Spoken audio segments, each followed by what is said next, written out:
বৈষম্য বিরোধী ছাত্র আন্দোলনের অন্যতম সমন্বয়ক সার্জিস আলম হুঁশিয়ারি দিয়ে বলেছেন, পাল্টা অভ্যুত্থান ঘটানোর বিন্দুমাত্র চেষ্টা করলে তাদের আর কোনো অস্তিত্ব থাকবে না। বৃহস্পতিবার বেলা 11:30টার দিকে রাজধানীর জাতীয় জাদুঘরের সামনে সাংবাদিকদের সঙ্গে আলাপকালে সার্জিস এমন হুঁশিয়ারি দেন। এর আগে বেলা 11:15টার দিকে সার্জিসের নেতৃত্বে মিছিল নিয়ে শাহবাগে আসেন একদল শিক্ষার্থী। তারা শাহবাগ মোড়ে মাঝখানে অবস্থান নিয়ে নানা স্লোগান দিতে থাকেন। মিনিট 5 শাহবাগ মোড়ে অবস্থান করে মিছিল নিয়ে তারা জাতীয় জাদুঘরের সামনে এসে অবস্থান নেন।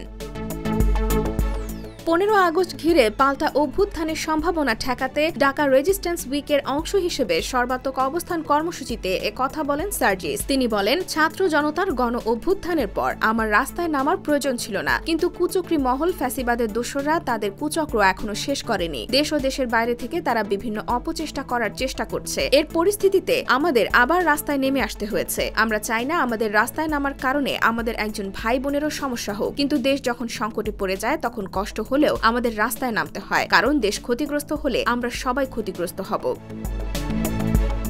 15 আগস্টকে কেন্দ্র করে আওয়ামী লীগ, ছাত্রলীগ ও যুবলীগ থেকে শুরু করে স্বৈরাচারের দোসররা একটা পাল্টা অভ্যুত্থান ঘটানোর চেষ্টা করছে। বিভিন্ন মহল থেকে এমন খবর পাচ্ছেন উল্লেখ করে সার্জিস বলেন, আমরা হুঁশিয়ার করে দিতে চাই, পাল্টা অভ্যুত্থান ঘটানোর বিন্দুমাত্র চেষ্টা করলে তাদের আর কোনো অস্তিত্ব থাকবে না। যে অস্তিত্ব নিয়ে 100 বছর পরে হলেও তারা বাংলাদেশে এসে দাঁড়াতে পারবে। তাদের সাবধান করে দিতে চাই, এই দেশ নিয়ে আর কোনো ছেলে খেলা করবেন না। ছাত্র জনতা মিলে এ দেশকে যেদিকে যাওয়ার প্রয়োজন সেদিকে নিয়ে যাবে। এর জন্য যা করা প্রয়োজন আমরা তাই করব।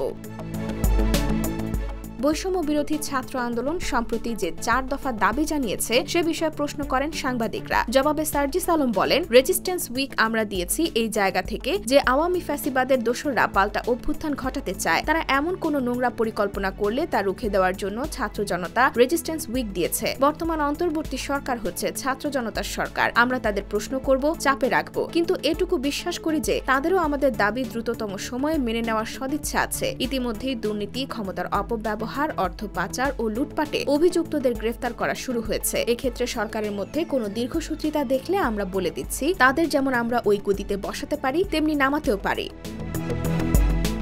সার্জিস আরও বলেন, বিগত 16 বছরে কোথাও একটি পিলার নির্মাণ করা হলেও তার ক্রেডিট শেখ হাসিনাকে দেওয়া হয়েছে। তাহলে এ দেশে যে নামে বেনামে, হিসাবে বেহিসাবে আমাদের যে ভাই বোনদের হত্যা করা হয়েছে তার ক্রেডিটও খুনি হাসিনার কাছে যায়। এই সাম্যের বাংলাদেশে আমরা চাই ওই খুনি হাসিনারও এমন বিচার হোক, যেটি এক পেশে নয়। খুনির জন্যও আমরা ন্যায্যতার কথা বলছি। IBTV USA, new York.